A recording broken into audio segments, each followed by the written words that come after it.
एक जालिम बादशाह।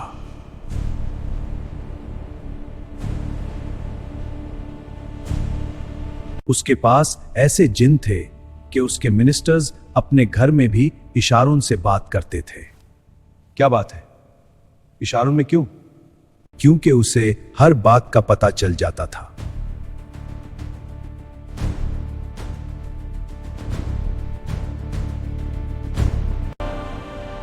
उसके जहन पे सिर्फ एक चीज सवार थी कि मैं इस दुनिया का सबसे पावरफुल इंसान हूं।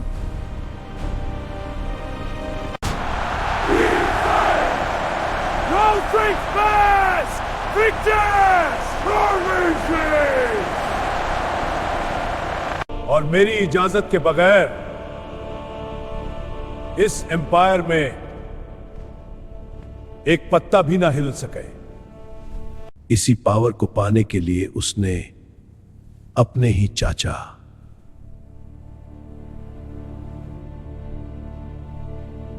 जिसके हाथों में वो पला बढ़ा था,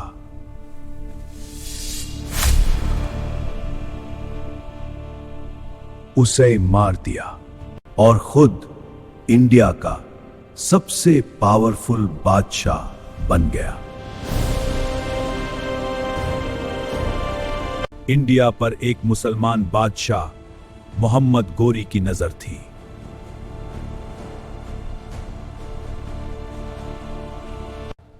और वो किसी तरह भी इंडिया को फतह करना चाहता था।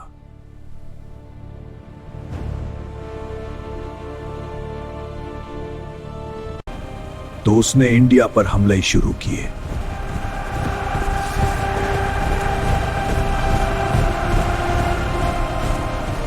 और फाइनली उसने इंडिया को फतह कर लिया।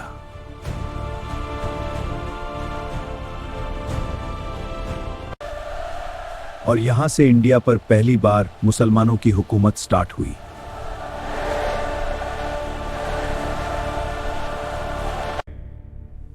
और अगले 700 साल तक मुसलमानों ने इंडिया पे हुकूमत की।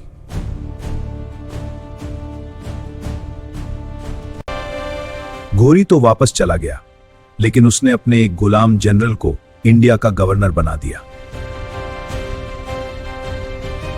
लेकिन जैसे ही घोरी फौत हो गया तो इसी गवर्नर ने इस एम्पायर को तोड़ दिया। जैसे ही घोरी फौत गया,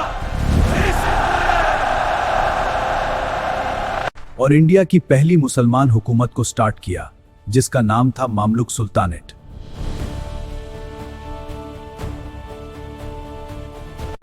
इस एम्पायर का सबसे बड़ा चैलेंज मंगोल थे। और इस नए लीडर का नाम था बलबान।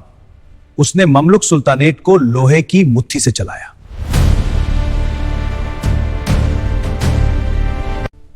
उसने ऐसे कानून बनाए कि लोग उसके नाम से कांपते थे।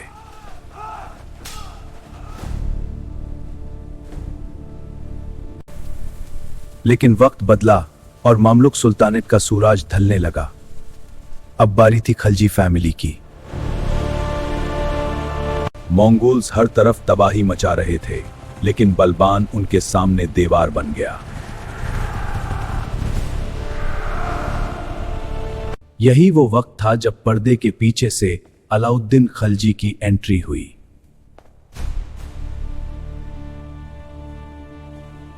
जलालुद्दीन ने दिल्ली पर कब्जा किया, मगर वो बहुत नरम दिल इंसान था।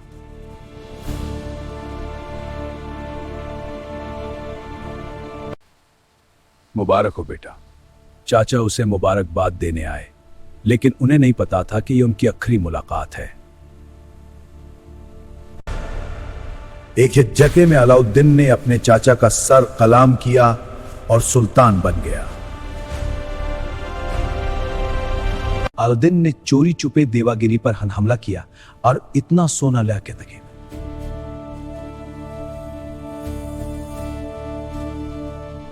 अब शुरू हुआ इंडिया पर वो दौर जहां खौफ ही कानून था और अलाउद्दीन ही खुदा।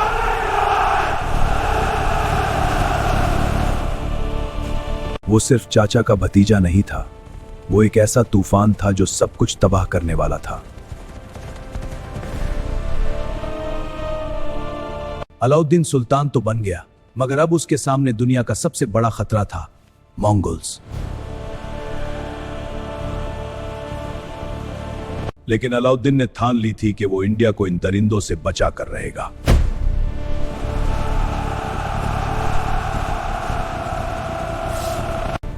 चंगिज़ खान की नस्ल के ये लोग पूरे शहरों को मिट्टी में मिला देते थे।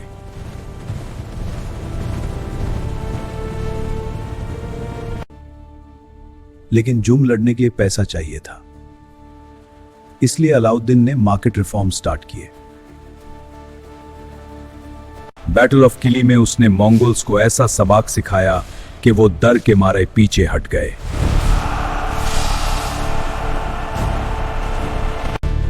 हुजूर, ये सब ठीक है। चुप रहो, मैं खुद देख रहा हूं। उसने हर चीज की प्राइस फिक्स कर दी, कपड़े से लेकर नमक तक कोई महंगा नहीं बेच सकता था। ठीक है, धंधा जारी रखो। उसका स्पाई सिस्टम इतना खतरनाक था कि लोग अपने घरों में भी सुल्तान के खिलाफ बोलने से डरते थे। सरकार, एक आदमी ने कहा कि सुल्तान जालिम है। मालिक, दूसरे लोग भी इस बात से मुतफिक हैं। इसी दौरान उसे एक ऐसा हीरा मिला जिसने साउथ इंडिया फतह कर लिया। उसका नाम था मलिक काफूर। दुनिया की हर कीमती चीज अब अलाउद्दीन की मुट्ठी में थी। वो अब सिकंदर सानी बन चुका था। काफूर ने समुंदर तक फतह हासिल की और अलाउद्दीन के कदमों में खजाने ढेर कर दिए। अब बारी थी राजस्थान की सबसे मजबूत रियासत की, चित्तौड़।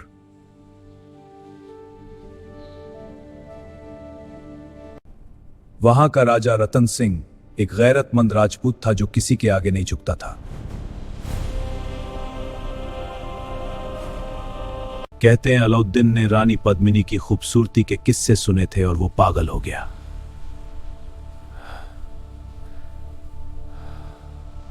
उसने चित्तौड़ का घेरा डाला। महीनों तक जंग चली, खून बहता रहा।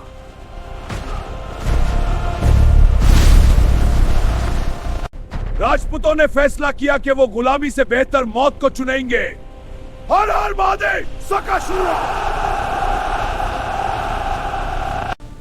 और रानी पद्मिनी ने हजारों औरतों के साथ जौहार कर लिया, यानी आग में कूद गए।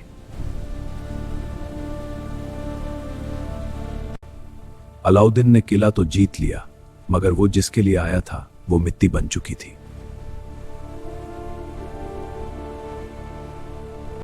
इसी किस्से ने अलाउद्दीन की शख्सियत को हमेशा के लिए बदल दिया। वो अब पहले जैसा नहीं रहा।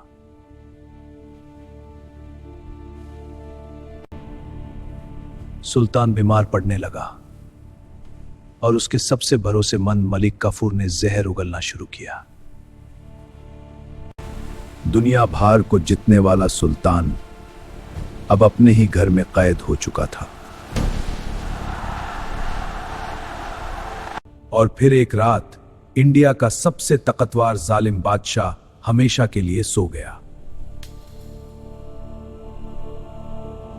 अलाउद्दीन के मरते ही दिल्ली सुल्तानेट में आग लग गई।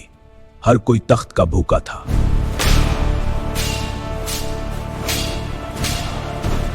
मालिक काफूर ने कोशिश तो की, मगर सिर्फ 35 दिन बाद उसे कत्ल कर दिया गया।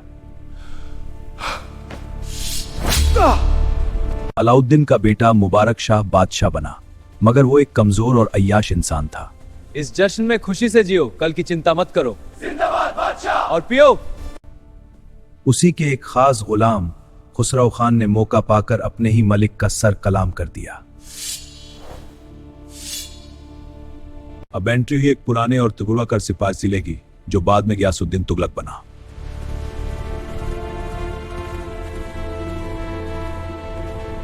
उसने खुसरो खान को हराकर खलजी डायनेस्टी का नामो निशान मिटा दिया।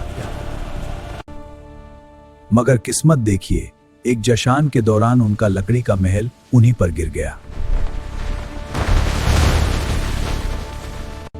कुछ लोग कहते हैं कि ये उनके बेटे मोहम्मद बिन तुगलक की साजिश थी। ये वो बादशाह था जिसे लोग पागल सुल्तान कहते थे, मगर वो अपने वक्त से बहुत आगे था। हाँ, मैं उन्हें आगे ले जाऊंगा। लेकिन उनकी ये सोच उनके लिए मुसीबत बन गई। नहीं, मैं साबित करूंगा। उसने पूरी दिल्ली को खाली करवाकर साउथ इंडिया शिफ्ट होने का हुक्म दे दिया। हजारों लोग रास्ते में मर गए।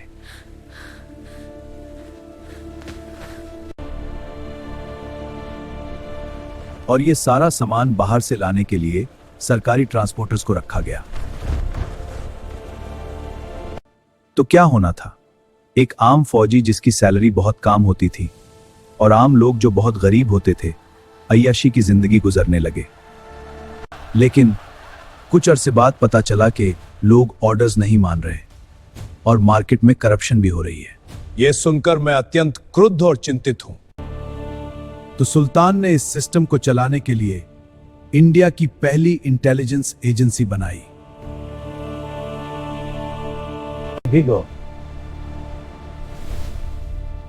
जिस तरह आज आईएसआई और रॉ है। अलाउद्दीन ने दिखा दिया कि किसी भी सुल्तानात को चलाने के लिए सिर्फ तलवार नहीं, मजबूत निजाम चाहिए। उसका बनाया हुआ यह इकोनॉमिक और इंटेलिजेंस सिस्टम आज भी तारीख का एक हैरत अंगेज बाब है। क्या आपको लगता है कि आज के निजाम में खिलजी की सख्ती जरूरी है? हमें कमेंट्स में बताइए। मंगोल्स इतना डर गए थे कि उन्होंने अगले कई सालों तक दिल्ली की तरफ आंख उठाकर भी नहीं देखा।